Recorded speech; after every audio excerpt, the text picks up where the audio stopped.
Yeah, so I have like what I like to call like my fragrance lab. So there's like a bunch of different notes that I have, notes being like scents. So it's kind of literally dropping things in a bottle and seeing how they smell together.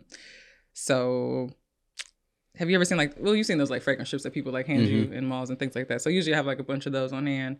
I'll drop like what I think might smell good together on one on each card.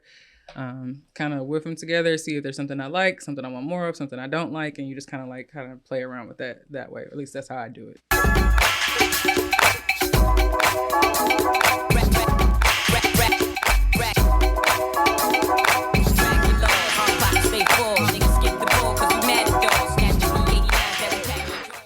What up, though, Black Friday family? Welcome back to another installment of the Black Fridays podcast. And we have somebody in here who is unique in the sense of developing wonderful and unique fragrances, none other than Miss Jamie Wadsworth. How you doing today? Good. Thank you, by the way. Of course. The creator of Ori Studios, and wanted to know first, I'll just jump right into it. How does one even decide to like create a fragrance, and then how do you build like a fragrance brand from scratch? So a lot of decisions went into that. So I started in 2018 and I graduated from college, got my degree in human development, family studies, got my first, I like to call it my big girl job. We were in crisis mode. I got let go because I was the last to get hired. So first to get fired because we were in crisis mode, we lost funding. And then it was kind of almost like part necessity, part passion that just kind of came together. And I was like, this is what I really want to do. I had always really been interested in beauty. Like I did makeup on the side as well while I was working. I did it in college. So I kind of picked up just like getting really into like that bag of just like getting to know beauty, like studying it like from top to bottom. And honestly, just a mixture of like always really being interested in fragrances. My mom had like a huge collection as a kid. Well, when I was growing up with her as a kid. And so for tradition for her was every year she got a bottle of fragrance for any birthday, holiday, like whatever it was, that was like her thing. And so I just always dabbled in her stuff. And then I decided like, that's just what I wanted to do. Like I really wanted to try like creating something from scratch. I thought the market was way too whitewashed. I thought it was way too gender specific. And I felt like fragrance was like first impression that didn't really allow a lot of like self-expression. So I just thought like I could change that and like do some different things with that. So once I got started in like the actual creation process, I found somebody who was a perfumer, and then I just studied with them for a few months. And so together we created my first scent, which was called Signature back then. No, Signature now, sorry. It was called Enigma back then. And so it's honestly just like a lot of trial and error, just kind of like cooking almost. Like you kind of just like see what recipe works, what doesn't work. You might like it a little bit, you know, you never know. But then that's just kind of how we got here. So. Gotcha. Yeah. And I know a big thing for you is being able to, I guess, take away the stigma of men wear cologne, women wear perfume. Yeah. Why was that a definitive factor for you in terms of how you went about developing Ori Studios? I felt growing up, I was always told like what I should and shouldn't do. And I'm an Aquarius. We're a little bit rebellious. Like we don't like being put in boxes. And I always felt like I was judged for how I looked, how like my body was shaped, just like who I was as a person. I was told I was very talkative, like all those things. And so I got shyer, I got more conservative, I got all these things. And then like, I think it just kind of felt like an emerging project for me to just kind of come out and be like, we don't have to fit into these norms that like people kind of place upon us. So I just kind of saw it as like a personal mission, I guess, to kind of disrupt a little bit here and there for that. But I think scent is very unique to each person. I think it's very just based off perception. And so I think it's kind of silly to follow like what somebody says you should wear, because you never know how it's actually going to smell on you at the end of the day until you try it. So, right. So yeah, hope I answered that question. Yeah, no, you definitely did. You definitely did. And so I'll actually take a pause there to introduce you to my favorite part of Black Fridays, which is called Freestyle Fridays.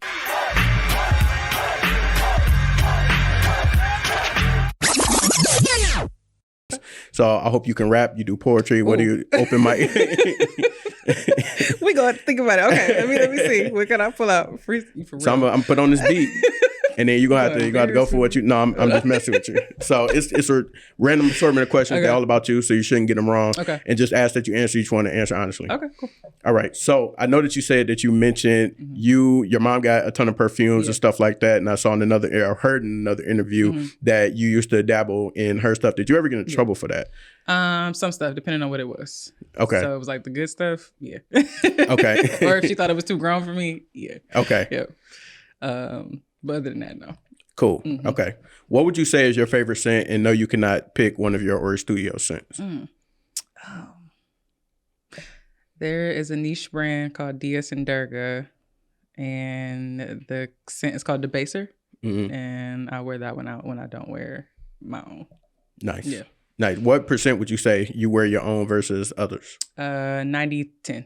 Okay. That's good. That's good. That's great, actually. 90-10. Yep. I have on frequency today, so. Okay. Yeah. What did you listen to here on the way in the car? Silence, actually. Oh, okay. Hey, you need some of those rides sometime. Yeah. But earlier today, I was playing Beyonce's new song. The country one. Carriages, yep. Okay. I didn't listen to it yet. I like it. Okay. I like it more than Texas Hold'em, but I'm really excited to see her project. Okay. Yeah. Dope. And so I know that you lived a little bit around all of Detroit and Metro Detroit area. If you had to pick a side, East or West? You will be judged for your answer. That's messed up. I have strong roots in both, but I went to high school on the West, so I'm going to just go with that one. That's a safe bet. Yeah. That's a safe bet. And last but not least, do you have anything that what would you say is like a motivating factor for you in terms of life or what it is that you do in business? I never thought that I would kind of pursue like a creative field, and I just really want to see myself kind of like really like do well in that. And then I think just bring it back home to people who also feel like they never thought they would do things or don't even realize like that there are careers in creative fields. So once we grow, like as we grow, I can help other people, so that's what I want to do. Dope. Yeah. Dope. Well, congrats. You successfully passed Freestyle Friday. It's pretty good. I know what you're going to get out of me. Pretty straightforward. You passed with flying colors. Cool. And I actually wanted that last question. I wanted to do a follow-up on that because you had mentioned in terms of your creativity and being able to do that in what it is what you do with the brand. And I can see that from the website, from the package designs, from your social media and stuff that you put out, and was wondering if you could talk more about how do you dive more into developing the brand and getting it to where it is now, being in business for almost 6 years. Yeah. Honestly, there have been many versions of Ori Studios. So when we first launched, we were actually called One Fragrance Co. And then I quickly realized like that probably wouldn't be a great trademark down the line because there's a lot of fragrances called One. And they typically are under the gender neutral category. And so Ori just kind of came to me as I was like writing in a notebook one day, had no clue what it meant. And then later somebody told me that it actually has like a meaning in Yoruba, and I found out that it meant like your higher self. So I felt like that was just like a God-given thing for me to like kind of run with. And the packaging has looked different. The website has looked different. The mission statement kind of grows and evolves. And so yeah, it just takes many different versions, and a lot of that is me as well. Just kind of becoming different and new in this, but still kind of holding on to our values at the same time. So yeah, it's just about like pushing the boundary for yourself, kind of seeing what else you can do, see what looks better, and just not being afraid to like pivot and kind of change with like yourself or the times or like whatever that might be or look like. So. And how do you take like your different creative interests and bring that into the brand and what it is that you do? Because I would imagine that you got to have some type of, obviously, your personality, who you are, that goes into it at least a little bit. So like, how do you take those different things that you may be interested in? Because I know you had talked about like being a hustler, and you know that might just come with the territory being from the city. Sure. But wondering how does how does that all kind of mix together to give you some of the outputs that you get? I would say, I think like I said, that kind of rebirth of just like being like coming out and being like who I am a little bit more. I try to show up as myself, even for like pop-ups. I like to wear a lot of jewelry or just like, dress how I want to dress. Try not to be too, like I said, again, put in that box of like what I'm expected of or what's expected of me. So So yeah, I try to bring out like a little bit of edginess, a little bit of softness, like all the things that I think kind of create me into the brand. And I hope that it's perceived that way, but you know, you never know. Yeah, I think it's still like a thin line to still put me in there, but also to like sell to like a wide base of people. And so you still have to just like be like really interesting to them as well too. Like at the end of the day, fragrance is kind of like more lifestyle than beauty at the end of the day. And so it's just like making sure that people kind of get the message from that too. So, yeah. And you being a fragrance expert, I'm curious to what's the difference in terms of what makes a perfume and what makes a cologne? Like, what are those the distinct differences that categorize them like that? Really just percentages, actually. Even though we like brand cologne is like a men's wear thing, or I say wear because again, I'm thinking like lifestyle, but like a thing that men wear. It's actually just based off the percentages. So eau de parfum is 20% or higher. Colognes, I believe, are like anywhere from 5 to 10% of like the oil or the fragrance that's in the composition.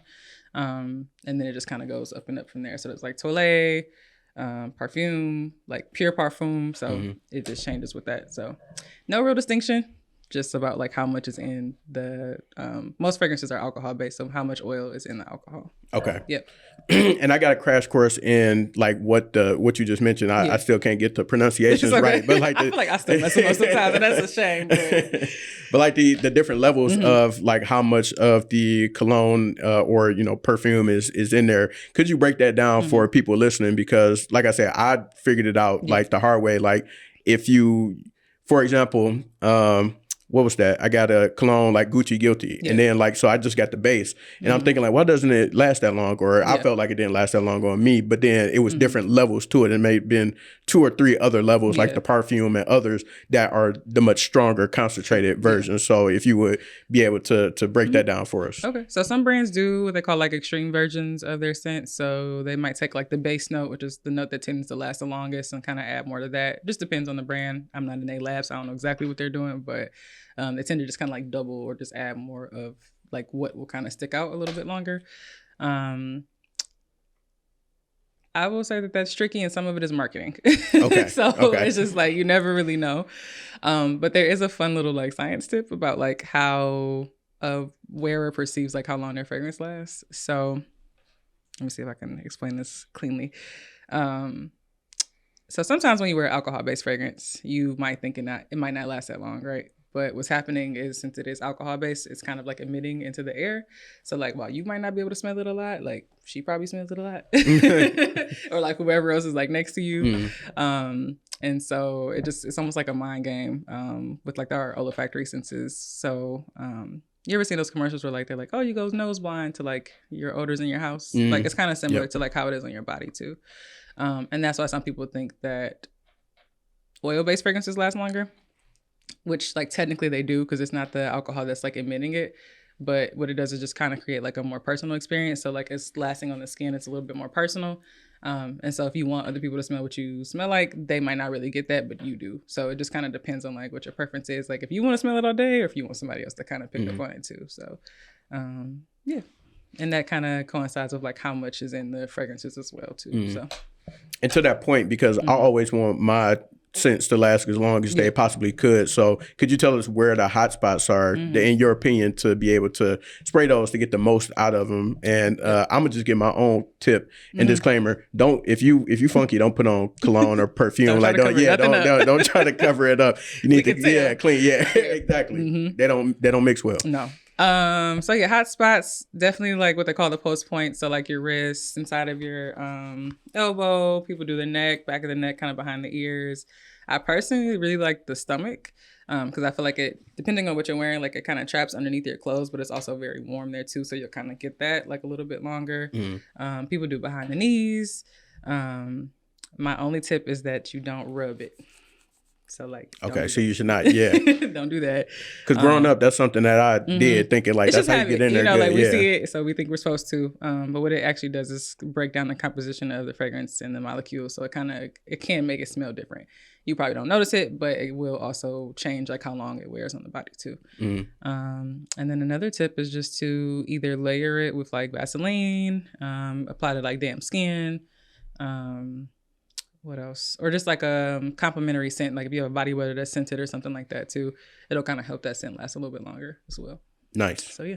Nice. Mm-hmm. And so in terms of developing scents, what is your process for that? Because I know that you mentioned like you play around with scents all day long, but like, are you like a mad chemist in the kitchen, like cooking up like Jeezy back in 05? Or bit. how does that work? Yeah. So I have like what I like to call like my fragrance lab. So there's like a bunch of different notes that I have, notes being like scents. So it's kind of literally dropping things in a bottle and seeing how they smell together. So have you ever seen you've seen those like fragrance strips that people like hand you in malls and things like that. So usually I have like a bunch of those on hand. I'll drop like what I think might smell good together on one on each card.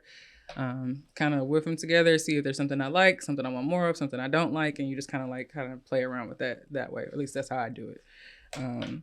So it kind of gives you like a base idea of like what something might smell like together. And then from there, just go to blending.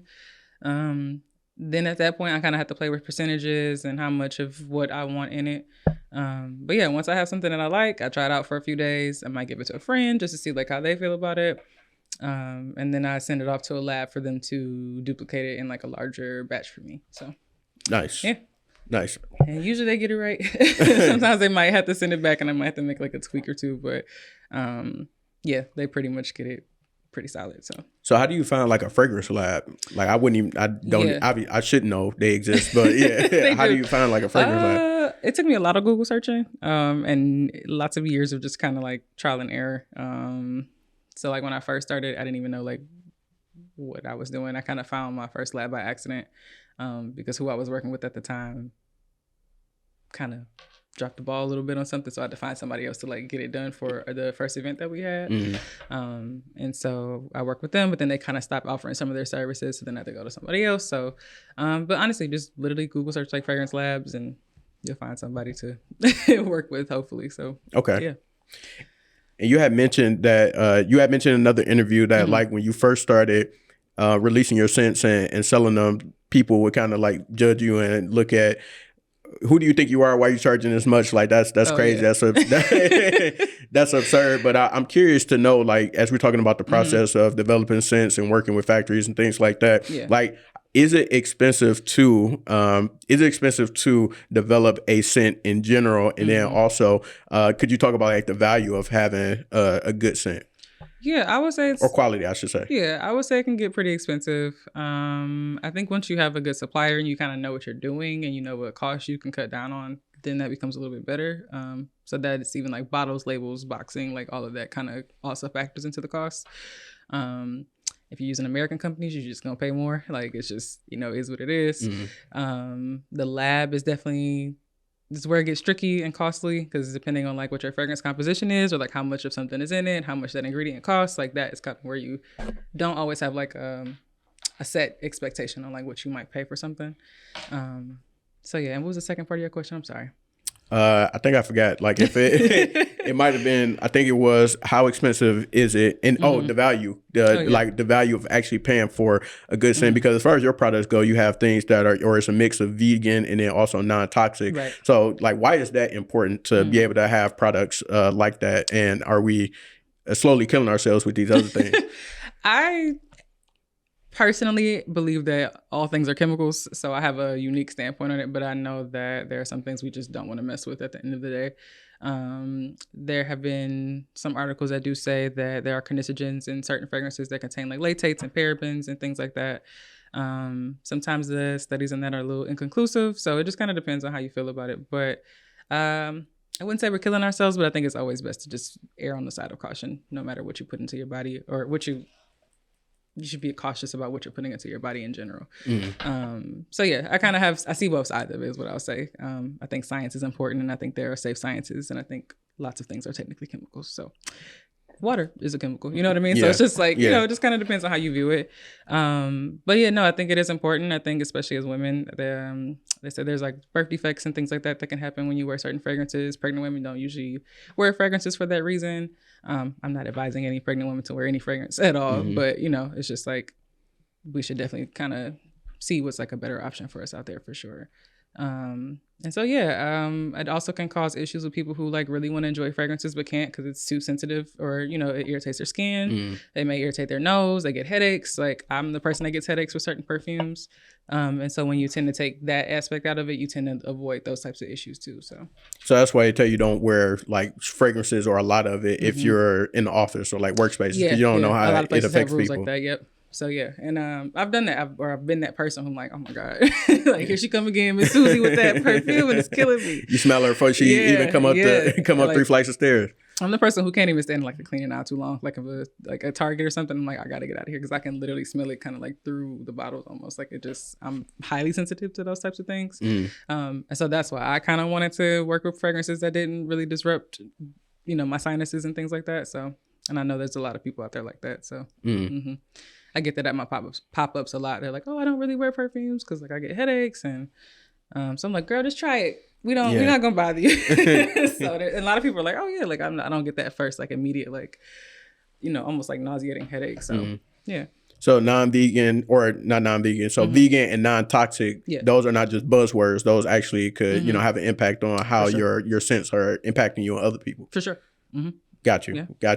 So speaking about, I'm curious about the dupes as well. So I know you had mentioned like essentially, you know, you can send your stuff to a factory that can recreate it, things like that. Yes. I know that there are like different dupes of different colognes, perfumes, all that good stuff. And was wondering if you could talk a little bit about that realm. Like it doesn't seem illegal because it happens all the time. So I'm wondering how does that work? So you actually can't technically trademark a fragrance because it's, I guess, in their book similar to like a recipe where it's like everybody has access to these ingredients. Like what you make might taste exactly like that because you might just use the same, you know, whatever. So it's kind of the same law. You can't trademark scents at all. And so because the science exists for them to be able to like duplicate things like how they do with me, they can do it with literally any perfume that exists out there in the world. Okay. So there are brands whose whole thing exists on like, we carry dupes of like Baccarat, like all these different things. So, which is nice if you don't want to spend $400 on a perfume. True. But, you know, is what it is. So that's how a lot of things exist. Like candles, like, you know, you might get that candle that smells like your favorite cologne or something like that. And that's because the company was able to pretty much duplicate or replicate like what something else out there is like. Also, some stuff just does kind of smell like too. Like maybe if they don't market it that way. It's only so much you can do, you know, at the end of the day. So some things may come out smelling alike in the end anyway. So yeah. So what about I'm wondering if you ever encountered one of these. I would assume that you have living in Detroit, the oil man or like the people, the people with the natural oils this smell just like Sean John or whatever it is. And how does that work? Like do they just get are they figuring out how to make the oils or are they somebody else selling it and they just reselling? What I found is typically they buy from like wholesale places that have already duplicated it themselves and then they're just doing the next step down is like giving it to you all or whoever is shopping for it. So and it's so funny because you know, I do pop-ups at Eastern Market in the summer and there's it's always an oil person there. Somebody it's for sure an oil person there. Like she probably killing me. But and definitely like cheaper than I am. So, you know, it's just about what you want and what you're looking for. But they'll come to me like, do you have like Chanel, this and this and that? I'm like, these are unique, like one of a kind, like, you know, our brand fragrances, like we don't do the dupes. And so I get a lot of people looking for that, but I'm like, no, but if you go like right over there, you might find her. So that's pretty much the process of that is from what I have found. So okay. Yep. And of course, Ori Studios has its own signature scents that you created over the years. Yeah. Have you ever thought about like making signature scents for people? Is that a thing? Like, do people do that? People have asked me to do that a lot. I'm finally taking like my first clients this year. Dope. So I have a friend who's actually getting married. There were two friends. They're getting married to each other. So they're getting married this November, and she actually asked me to make a custom scent for her wedding day, and then she wants to get one for her soon-to-be husband too. And we'll be passing out like our sample. We'll be passing out each scent to the audience as well too. So I'm really excited to get that kind of under wraps or get started on that really. So I've thought about it, but she'll be like my first like trial, and I'm just gonna document that whole process and see like if that's a new market that we can tap into. I was gonna say that's fire. Yeah, I'm excited. No. I'm so excited because I think their wedding is just gonna be like a blast. So for sure, I think it'll be really nice to see like how people react to it too. So now, is it gonna be a sample size that they can take with them? Because I'm curious. Like, do you want people smelling like you and your husband after? That's what they wanted. So it's gonna be like a small one of hers and a small one of his, and everybody's gonna get it who came to the wedding. So. Like, you smell good. Where you get that from? So-and-so wedding. I just had to throw it on. Then I'm gonna have to like add, like I'm like, will they want me to add it to the line like permanently to like give to the people? So I don't know. We'll see. But yeah, so I'm excited and they're friends. So it'll be nice to just kind of go through it with them too. So to get some honest feedback from them about the process and see how it goes. Dope. That's super dope. Mm-hmm. Have you created one for yourself? I feel like everything I make is for me at the end of the day. I was even just saying that like for our new scent, like I tell people, I'm like, I don't really work with florals a lot because I don't like them. And so it's kind of hard to stand behind, Lord have mercy. It's hard to stand behind something that you like can't really say that you like really like. Mm. But I know other people like florals. So it's just like, you just kind of got to get creative and still put out what could be a good scent for somebody else, even if it's not really for you. But I wear everything that I make. So yeah. But no, I haven't made, no, you know what? I actually went to I forgot I did this in December. I went to, I met this guy who has a fragrance store. And so pretty much everybody can come in and make their own scent. And so I did make one while I was there. Yeah, it smells kind of cool. That's in Detroit? That was actually in Chicago. Oh, okay. Yeah. He's been running the business for like 30 years. He was just saying like he never found anything like similar to like that in like the area. And he was saying like when he was growing up, like only rich people wore like colognes and things like that. So he was like, he tried to create something that like everybody could have access to and kind of create their own thing. So, but he said he was selling a business and passing it down. So I don't know if he's still there right now, but it's your time to shine. Yeah, I might have to. Yeah. So yeah, I thought that was a really cool concept, but he said he's never made like a fragrance for sale. It's literally just been like just that concept where people come in and like create their own thing. So I thought it was pretty cool. Mm. So yeah, it's called Aroma Workshop, I believe, in Chicago. Dope. Yep. Dope. And then do you have any tips on how people could craft their own signature scent? Well, not craft their own signature scents from like making it from scratch, but I'm more curious about like finding your smell, like your signature smell, like what you go with, either combinations of different scents that you might use or just like something that like really works for you, your body type, and like what you like. Yeah. I find that people wear things, it kind of depends on the generation. I feel like there's a generation of people who want like one signature scent and they just kind of stick with it their entire lives. And then there's like another group of people who want to switch it out based off mood, outfit, like, whatever's going on for the day, whether it's evening or daytime. And so that you can get a little bit more like, I would say playful or just like, experimental with. And so I would say find like your jam. Like, I don't know, like find common notes and like different fragrances you like. So if it's like the vanilla or like the gourmand, like the edible kind of smelling things that you like, try to find fragrances that kind of have like that similar kind of story to them. And then if you want to venture out, like find that element in something else, but maybe it's not like the loudest thing in the fragrance, so that way it's kind of familiar to you, but then you're kind of like opening yourself up to some other things. And honestly, I always feel like the best way is just to try it on your body.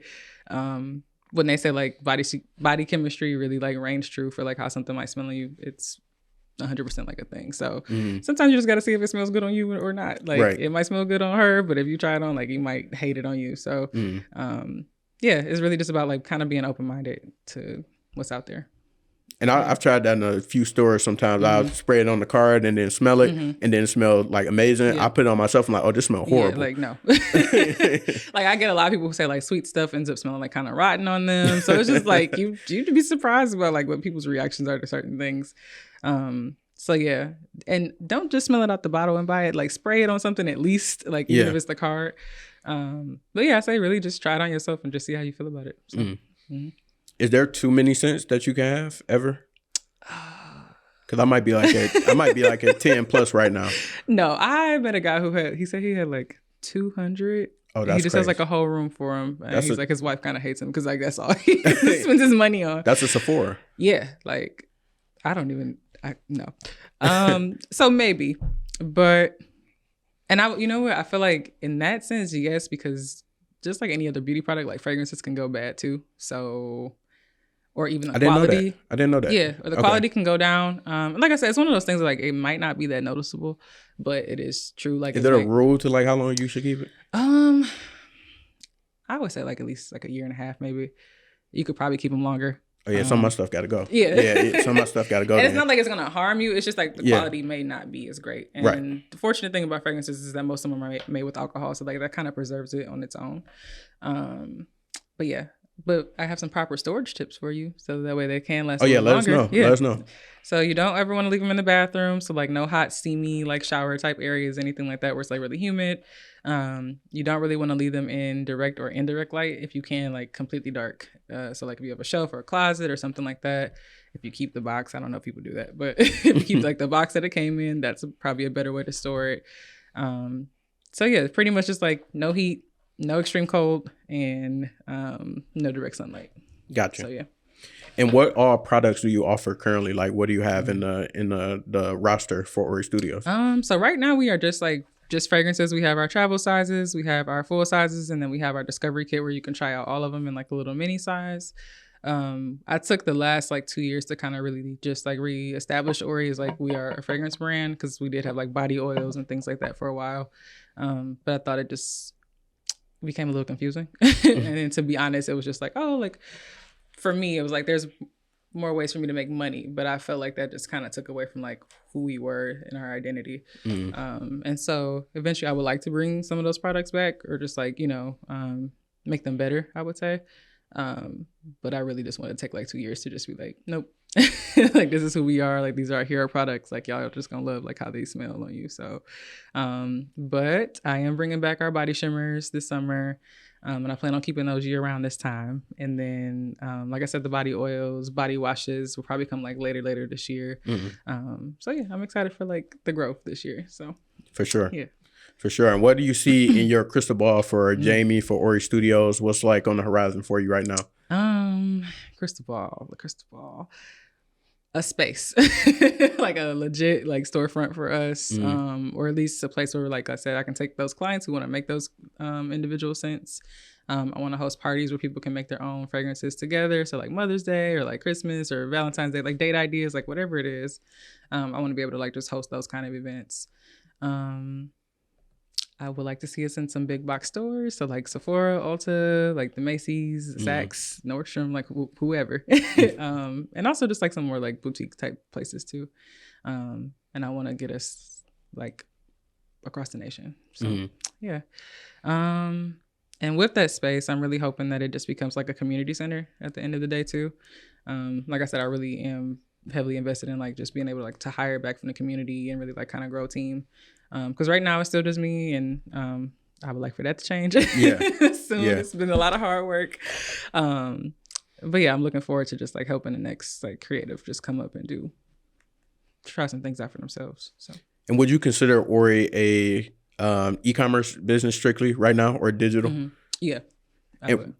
I meant to ask you earlier, could you talk about what it's like having or building an e-commerce business, and like what are some of the nuances to that, the operations for people who might be interested in getting in that space? I would love to do it for myself one day for, you know, different types of products. Okay. So want to know if we can get some free game on like what it's like running a full scale e-commerce business. You know what? I take that back because we do a lot of in-person pop-ups in the summer. So there's like a big part of that is like foot traffic in the summer for us in those warmer months. But outside of that, like, yeah, e-commerce solely. What would I say? Know your product. Know your audience. Speak to them in a way that like as if they were your friend. That's something that I've had to learn to do over the years, because I feel like it was like sell, but it's also like, why do I want to buy from you? Or, like, who are you? What is this? Like, you know, that kind of thing. Have a quality product, and I think people, word of mouth, like kind of just travels faster than anything else you can do. And yeah, I think if you're just solid, you have good customer service, I don't think you can fail. So like good product, good customer service. Yeah, and I think just like some ingenuity and just like what you do too. Just be consistent, stay on top of your stuff, create calendars for yourself. Like did I say be consistent? Because I feel like that's a really big nope, one. not yet. No, you did not say very, that yet. Very, very consistent, because you kind of have to repeat things to people several times before they catch on to what's going on. So, and I think that is especially true for e-commerce, because there's so much going on. It's easy to get lost in like any other product or anything anybody else is selling out there. So, yeah. Dope. That's my best advice, I guess. No, that's excellent. That's excellent. Yeah. So for the people who would love to buy from you, who would like to work with you, possibly partner, where can they find you? What's your website, your handles, all that good stuff? So yeah, my Instagram, my personal is Jamie N Wads. So the N is for Nicole. People think my name is Jamie, and I have found out recently. Like, no, but that's close. So yeah, JAMIENWADS. Business page is Ori Studios. So ORI.studios, STUDIOS. Our email address is hi@oristudios.co, CO, not COM. And then our website is oristudios.co. So, nice. Yeah. Did I leave out anything else? I don't think so. Okay. Yeah. Well, I appreciate you stopping by the podcast today. I was very interested to learn more about Ori Studios and the fragrance business overall, because for somebody like me, I started to get more into it in the pandemic. Like I always liked scents, but when you were in high school, that's probably when I started playing around with them. It was like Bod and Axe like that. Yeah, yep. I was that guy. I was that guy. That's gotten better. You know, actually, I took a whiff of something not that long ago. I was like, it's decent now. I can see how it could work for but I'm sure that's probably like crazy, not good for you. Just thinking about it now, how it was back then. Sure. But yeah, I started with that, but then like started to mature into like some actual scents and investing money in, because I'm cheap. So like when I started spending money on real scents, I saw the difference, and I'm like, okay, this is where it's really at. Quality matters for sure. Now, some things I definitely like, I'm not spending $400 personally, but like I see why people like it, you know, especially like those cult favorites. So, but yeah, how do you feel like you are enjoying like wearing more fragrances and stuff? Or for sure, certain ones for sure. Like I definitely test out the popular ones, so like Dior, all that type of stuff. And then like I'm like, okay, these are cool, but then now I'm at the space where I like to find the ones where you know, when other people smell it, like, oh, this smells good, this is dope, and then it's just like you might not really know about it. That's good though. I like to hear that. I feel like the pandemic really brought out a lot of interest in people for sure. And some articles I was reading, like as I was like putting together like a updated business plan, is that like in the pandemic people were kind of looking for like almost like escapism. And fragrance kind of does that for people. Like you can kind of almost like travel somewhere else and either bring back an old memory, like kind of envision yourself with somebody else, or just something new. And so it's kind of really interesting, like what the power of scent really does, like for people. So that was me. I was one of those people in the pandemic that get fully dressed, even though I work from home, like, and I put on my scents. Like I was good to go. It gives you a sense of purpose. Like you just sit in the house all day. Like even though if I'm just going to sit on that couch, I'm doing it with a passion. Look good, smell good while I'm here. So I don't blame you. Exactly. So yeah, people wear it to bed. So you know, it's just this is true. Or spray their pillows with it. Yeah. So that I think that goes to show that the work that you're doing is important, and you know, we would love to see where Ori Studios continues to grow and go in the future. So definitely appreciate you stopping by. Of course. Yes, no problem. For sure. For sure. And everybody watching, we'll tap in with y'all soon. Peace.